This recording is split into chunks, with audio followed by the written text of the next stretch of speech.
Right, so, again, postulates are things that we can assume to be true without proof. Those lead us to theorems. So theorems are statements, yes? Take attendance.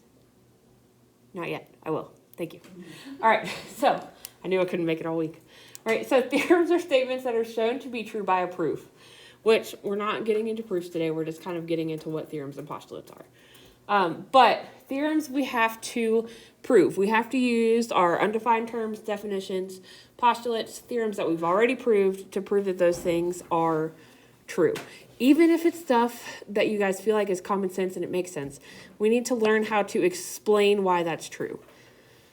Right? Which is a good math skill, but it's also just a good life skill, right? It gives you good logic stuff so you can be able to explain why you believe what you believe. Comes in handy. So, in this section, we're going to get our first postulates. So these will all need to be written on that sheet. Right? So we're going to go through them. I'm just going to pull them up in the book here. I'm going to draw some more things on here too, just in addition to kind of talk through and explain stuff. And then we will go from there. Okay? So our expansion postulate, right? So that's what's going to go in the like name block. Now, not all of the postulates will all have names. Sometimes the theorems will just have like a number and kind of tell you like what chapter and section they're in. But for the most part, if it has like a specific name, that's what you need to write down. Okay. So, and again, these are on page 12 in your book too. If you want to like kind of follow along there. All right, so our expansion postulate is says that a line contains at least 2 points. Right, so that means we have to have at least 2 points to be able to have a line. Okay. It also says that a plane contains at least 3 non-collinear points. So we have like 2 points that make a line and then another point that is not on that line. And then space, which gives us kind of our more 3-dimensional aspect, right, has to have at least 4 non-coplanar points. So looking at this picture here up here, right? Let me kind of zoom in on it there. Right, so it says a line has to have at least 2 points. Right, so on this line here that they have, it's got point A and point B. We can connect those points with a line. Right? Does that kind of make sense? I know it's again, this is a postulate, so it's basic information we can assume to be true. All right, so the plane, right? So plane is giving us 2 dimensions now. So to have a plane, right, we have to have at least 3 points. 2 of them obviously can make the line, but we need at least a third one off of that line to kind of show us what direction we're like spreading out in 2-dimensionally.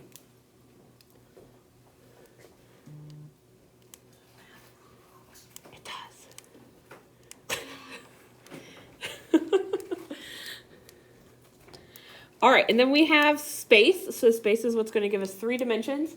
And so we've got at least 4 points that we need 1 on a separate plane. I'm not getting that. I have a question. Okay. Do you have... All right, so let's zoom back out here in case So questions about the expansion postulate. It's basically just telling you how all of those things are kind of formed. Feel pretty good about that one? Makes sense. So lines are 1-dimensional, planes are 2D, space is 3D. So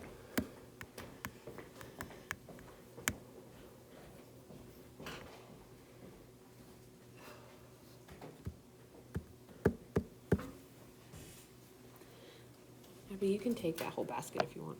Yeah. Okay. You're welcome. All right, so the next one we have is the line postulate. So the line postulate tells you that any 2 points in space can lie in exactly 1 line. So basically what that means is if I have 2 points, any 2 points, so like these 2 here, I can draw a straight line between any 2 points, right? So I can draw this line here. Oh, close enough, right? So even if I were to put another point here, look. So if I have this one, I could also draw a line between those 2 points. Any 2 points, you can draw a line through them, is what that line postulate is telling you. Right, and there's only one way to draw that line between those 2 points. Right, because lines have to be straight. They're not wiggly.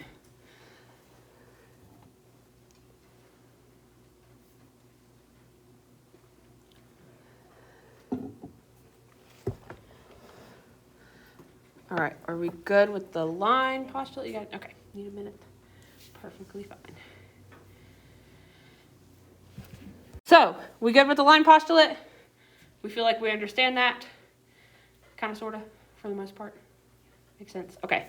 So next we have the plane postulate, which then tells us that 3 non-collinear points make exactly one plane. So let's kind of erase our lines here. Right, and this one's a little harder to think about. We got to start thinking a little bit more dimensionally than just the straight line.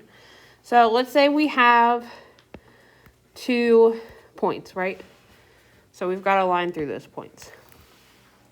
So we need that 3rd point to tell us kind of like what direction the plane's going to go. So like, again, think of a plane as like a sheet of paper, right? If we know we have a line here, but our other point is like down here, our plane's going to have to be like this, right? So you have to have something outside of that line to kind of show you what way your plane's going to lay, right? Because those 3 points have to be on this plane, right? So if I have 2 points here, but one up here, it's not going to work. So it's going to have to be like this way. Does that make sense? Kind of, sort of? Okay. Gage, are you laughing at me? It's all right. All right, so again, we have to have that 3rd point to be able to know that that is a plane.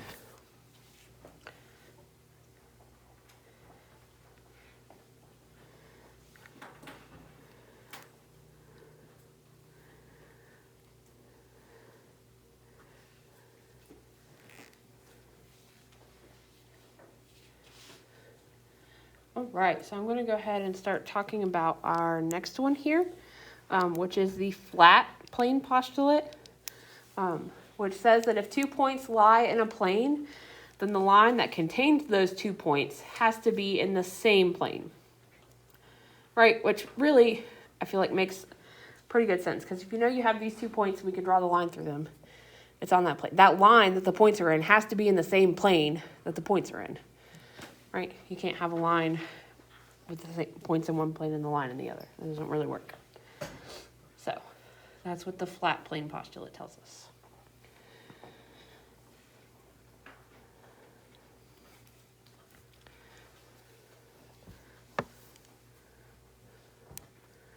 All right, I'll give you guys a second. Sorry, I got to repeat that. I didn't record. So line intersection postulate tells us that 2 intersecting lines are going to intersect at exactly 1 point. Not 3 points, not 5 points, not 8 points. 1 singular point in space. Right, so they can only intersect one way, right? Because it's not a line if it does like this. Not a line. It has to be nice straight lines there. They should have arrows on them. So again, they intersect at exactly 1 point.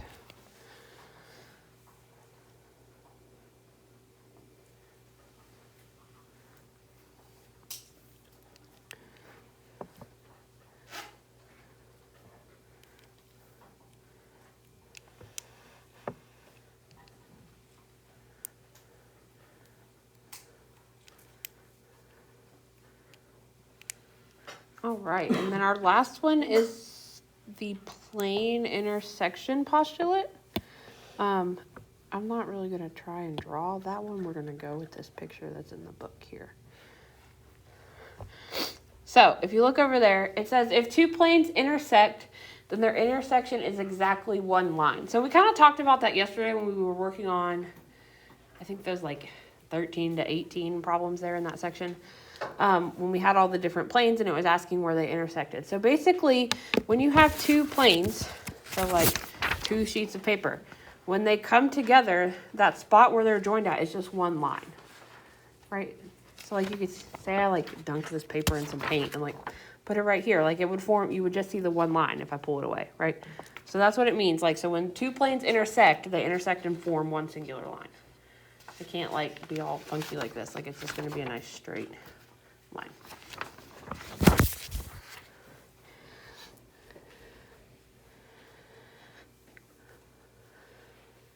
I don't know. I feel like I could draw that. I want to try. You just draw two like. Yeah. So they have one kind of like that. Looking good so far. Thanks. Yeah, and then they just have Can the... you use that thing for the line? I could, but that, like, that's a lot of effort. All right, so their intersection's the one line. Oh, there you go. That's not as bad as I thought.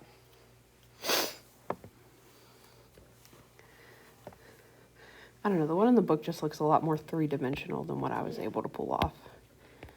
But we get the idea. That's what matters. I can draw a really good 3D, like, cubes, but...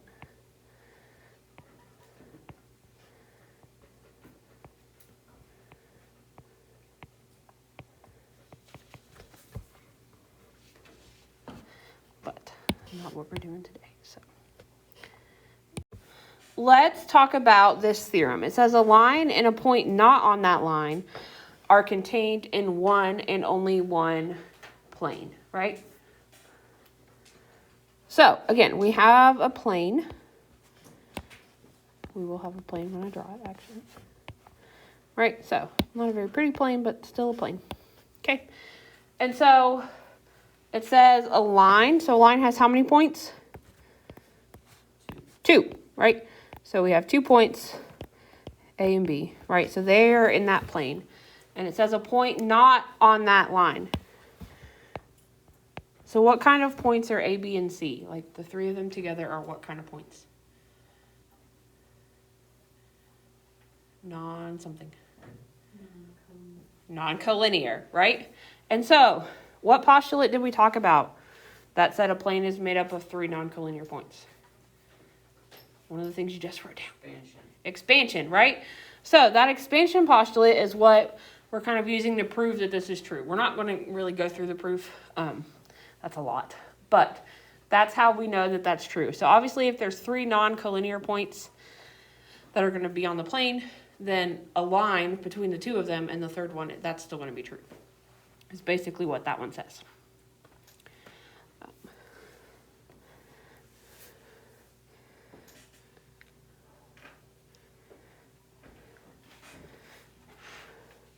Right. Oh, go ahead. Picture for this one, the very top one on there? Really, you can use either one, and not all of them. Like, because these two down here, we're not really going to have to draw a picture for. You can if you want to. I just give you the spot because some of them it's easier to have the picture to look at too, but some of them you just need the statement. So.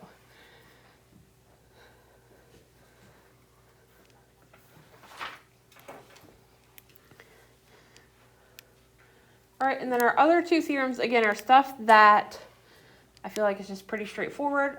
You have two intersecting lines are contained in one and only one plane, right? So lines have to be coplanar in order to intersect. We talked about that the other day, so that's where that one comes from. And then the last one is that two parallel lines are contained in one and only one plane.